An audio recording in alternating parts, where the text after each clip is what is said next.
Hello, this is Gonu Lee and Woo-Sung Kang. Today we want to share with you a new type of virus detecting mechanism that we have developed. Let's move on to a simple analogy of our new mechanism. Let's say we have a dog whose name's Max.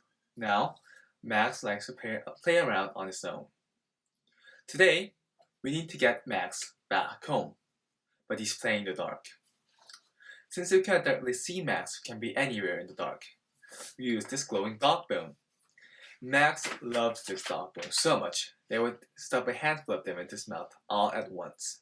Now let's spread the dog bone evenly out in the field. Now we could guess that Max would put a dozen dog bone into his mouth. Then the place where Max is would shine brighter than the place where the other dog bones are. Now we can approximate where Max is by determining which area is the brightest. We're using the same basic principle. We have created a system that could detect viruses instead of dog using a fluorescent nanobead instead of a dog bone. Well, viruses are too small that optical microscopes cannot see them directly. So we use the fluorescent nanobead to indirectly locate the presence of the virus. Using a 30 nanometer fluorescent nanobead conjugated with a hemagglutinin antibody, we were able to bind around 30 to 40 fluorescent nanobead onto an H1N1 viruses, forming a virus nanobead cluster. We then used a fluorescent microscope to film these clusters.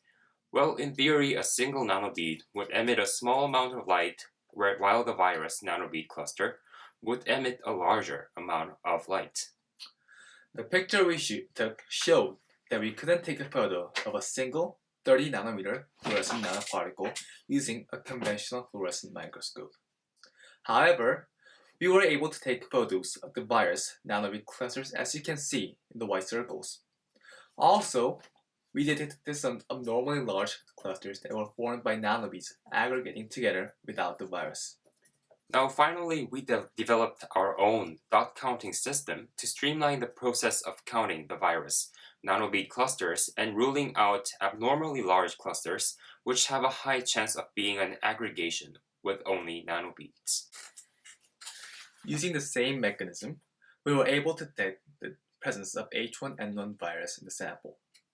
Also, by further applying this new diagnosis method on different viral diseases and adopting the CMOS-based lens-free fluorescent microscopy developed by Oscom Lab in UC Berkeley, we hope to develop a time and cost-efficient detecting kit with a high degree of flexibility in the range of detectable viral diseases in the near future.